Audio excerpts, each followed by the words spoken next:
সুপ্রিয় দর্শক, আজকে আমাদের মাঝে উপস্থিত রয়েছেন সঙ্গীত শিল্পী মৌসুমী ইকবাল। শুভ সকাল আপু, কেমন আছেন? শুভ সকাল, ভালো আছে আপু, আপনি কেমন আছেন? আমি বেশ ভালো আছি আপু, ধন্যবাদ আপনাকে। আপু, আপনার গানের সাথে যে পথ চলাটা, সেটা হচ্ছে 18 বছর ধরে দীর্ঘদিনের একটা পথ চলা। এই পথ চলাটা কেমন ছিল, শুরুটা কিভাবে হয়েছিল? ফ্যামিলিতে সবাই খুব সাপোর্টিভ ছিল, বাবা মা ছিল, এখন হাজব্যান্ড সাপোর্ট করে। এই আপনার ফ্যামিলিতে কেউ গানের সাথে যুক্ত ছিলেন? হ্যাঁ, যুক্ত ছিলেন, আমার দাদা বাউল ছিলেন। আচ্ছা, তো সেই সুবাদে হয়তোবা ফোক গানের প্রতি আগ্রহটা একটু বেশি আমার। আচ্ছা, সেখান থেকে পরবর্তীতে শেখা হয়েছে কোথাও নাকি? শিখেছি অনেক জায়গায়, তবে আমার গুরুজি ছিলেন শশী মণ্ডল, আর রাজশাহীতে ছিলেন রশিদ স্যার, আরও অনেকেই আছে। আচ্ছা, গুণী শিল্পীদের কাছেই শেখা হয়েছে। সো কবে থেকে মনে হয়েছে যে গানকে আপনি বাই প্রফেশন হিসেবে নিতে পারবেন? এটা আসলে একদম ছোটবেলার থেকেই মানে ভাবতাম যে আমি গান গাবো। আচ্ছা, ছোটবেলায় কার গান শুনে শুনে বা কোন গানগুলো শুনে শুনে গানের প্রতি ভালোবাসা বেশি জন্মেছিল? গান সবারই গান শোনা হয়, তো ফোক গানের প্রতি একটা অন্যরকম টান, ভালোবাসা। আর আধুনিক গানটা অনেক ভালো লাগে। আমি আসলে বাংলাদেশ টেলিভিশনে এবং রেডিওতে আছি, ওখানে ফোক প্লাস হচ্ছে আধুনিক। আধুনিকটাভাবে আসলে গাওয়া হয় না, খুব কম গাই, আর ফোক গানটা একটু বেশি গাওয়া হয়। আচ্ছা, খুব ভালো। তাহলে আপনার কণ্ঠে এবার একটি গান শুনতে চাই। আপনার পছন্দের একটি গান, কোন গানটি শোনাবেন?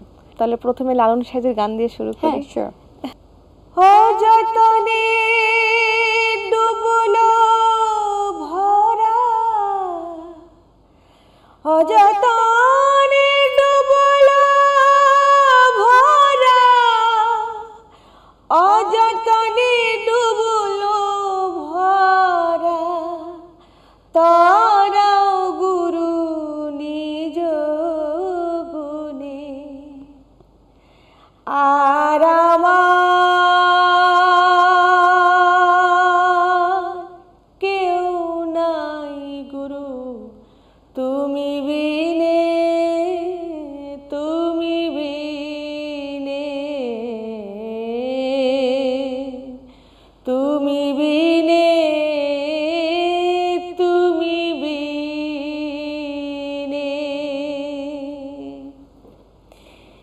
সাধের একখান তরি ছিল, অযতনে বিনাশিল, সাধের একখান তরি ছিল, অযতনে বিনাশিল, বান সকল ছাড়িয়া গেল, বান সকল ছাড়িয়া গেল, বান সকল ছাড়িয়া গেল, জল চোয়াই রাত্রি দিনে, আর আমার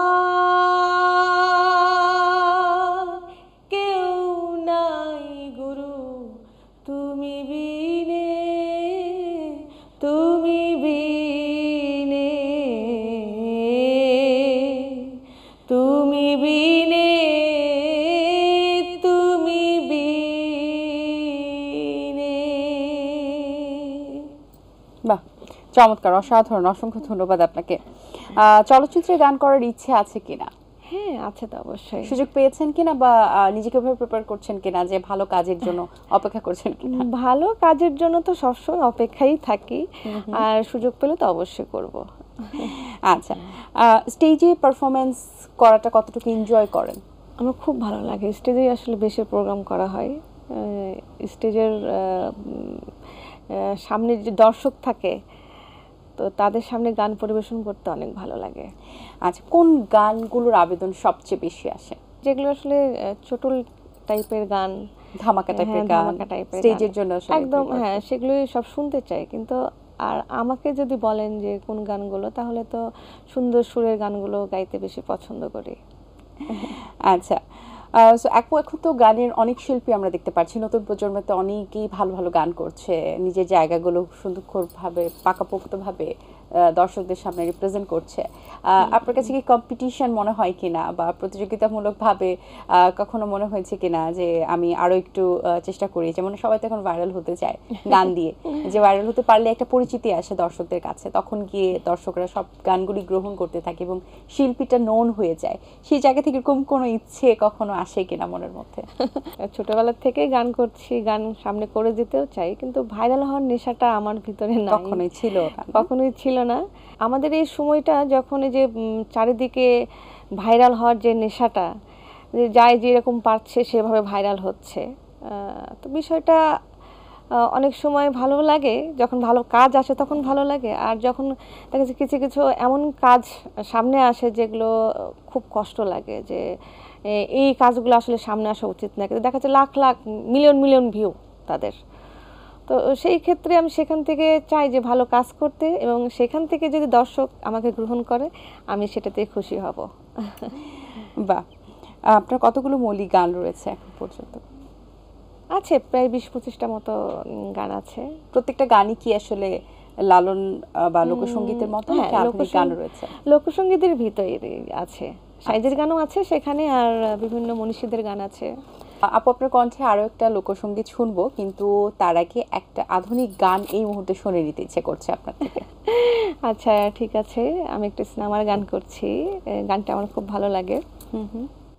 যেটুকু সময় তুমি থাকো কাছে, মনে হয় দেহে প্রাণ আছে, বাকিটা সময় যেন মরণ আমার, হৃদয় জুড়ে নামে অথই আঁধার, বাকিটা সময় যেন মরণ আমার, হৃদয় জুড়ে নামে অথই আঁধার, যেটুকু সময় তুমি থাকো কাছে, মনে হয় দেহে প্রাণ আছে, বাকিটা সময় যেন মরণ আমার, হৃদয় জুড়ে নামে অথই আঁধার, বাকিটা সময় যেন মরণ আমার, হৃদয় জুড়ে নামে অথই আঁধার। বাহ, চমৎকার, ধন্যবাদ আপু আপনাকে। আপু, আপনি তো লোকসঙ্গীতের উপর আসলে লালন শাহর যে যে গানগুলো রয়েছে সেটার উপর আপনার ভালোবাসাটা অনেক বেশি। আপনি কি চান আসলে দর্শকরা আপনাকে অ্যাজ এ সঙ্গীত শিল্পী হিসেবে চিনুক নাকি লোকসঙ্গীত শিল্পী হিসেবে চিনুক? আমি সবসময় চাই যে লোকশিল্পী হিসাবে আমাকে চিনুক, মাটির গান গাইতে ভালোবাসি, আর সবসময় চাই যে জানি না কেন জানি ফোক গানটার প্রতি একটা অন্যরকম ভালোবাসা আমার ভিতরে কাজ করে, তো সেই সেই জায়গা থেকে আমি চাই যে ফোক সিঙ্গার হিসাবে সবাই আমাকে চিনুক। আপনার ভালোবাসায় আপনার গানের মাঝে কিন্তু কথায় সেটা প্রকাশ পায় যে আপনি কতটা ভালোবাসেন লোকসঙ্গীতকে। সো বর্তমানে এখন কাজ নিয়ে কি কি ব্যস্ততা চলছে? লাস্ট কোনো গান রিলিজ হয়েছে কিনা ঈদকে ঘিরে, বা আগামীতে কোনো গান রিলিজ হবে কিনা? আমার 5টি মিউজিক ভিডিও হচ্ছে ফোক গানের উপর, যে 5টি মৌলিক গানের আমার ভিডিও হয়েছে, বাউল আকাইদের সুর করা এবং তার লেখা। আচ্ছা, বাহ। তো সামনে আরো কাজ হচ্ছে, ইনশাল্লাহ হবে। বাহ, ঈদ কেমন গেল আপনার? ভালো ভালো কেটেছে। পরিবারের সাথেই তো কাটিয়েছেন? জি জি। স্টেজ শোর কোনো ব্যস্ততা ছিল এবার? ছিল অল্প স্বল্প, খুব একটা আচ্ছা, ছিল না। যদিও আমরা দেখি সচরাচর প্রত্যেক বছরই একটা স্টেজ শোর ধুম থাকে, কিন্তু এই বছরটা একটু অন্যরকম, স্বাভাবিকভাবে আমাদের সার্বিক পরিস্থিতি নিয়ে সেই জায়গা থেকে শিল্পীদের উপর ইফেক্ট পড়েছে কিনা, কাজের ক্ষেত্রে হ্যাম্পার হয়েছে কিনা? কারণ অনেক শিল্পীরই এই কাজের জায়গাটাই তাদের আর্থিক ইনকামের একটা মাত্র সোর্স, সেই জায়গা থেকে। অবশ্যই পড়েছে, দেশের পরিস্থিতি ভালো না হলে তো আমাদের এই সঙ্গীতের অবস্থাটাও ভালো হবে না, আমরা গান নিয়ে আগাইতে পারতেছি না, বা প্রোগ্রামও অনেক কম। গত বছর যে প্রোগ্রাম হয়েছিল এবার তার চাইতে অনেক অনেক কম হয়েছে। আশা করছি হয়তো বা কাজের পরিমাণটা আরো বেড়ে যাবে, পরিস্থিতি স্বাভাবিক হয়ে যাবে। অসংখ্য ধন্যবাদ আপু আপনাকে, ভালো লেগেছে আপনার সাথে কথা বলে, অনেক শুভকামনা রইল আপনার জন্য, ভালো থাকবেন সবসময়। দর্শক, আশা করছি আজকের আয়োজন আপনাদের ভালো লেগেছে। আজ এই পর্যন্তই, আপনাদের সঙ্গে দেখা হবে আগামী পর্বে নতুন কারোর সঙ্গে। আমার আজকের এই সুন্দর ড্রেসটি স্পন্সর করেছেন যারা।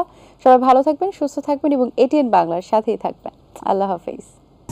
আসে দিন যায় সময়টা চলে যায় তবু আছি এই বেশ ভালো জীবনটা রঙময় যেভাবেই হওয়া চাই নয় কবু সাদা কালো এই আশাতে স্বপ্ন ভাসে সুখ হাসে চোখে মুখে চায়ের চুমুকে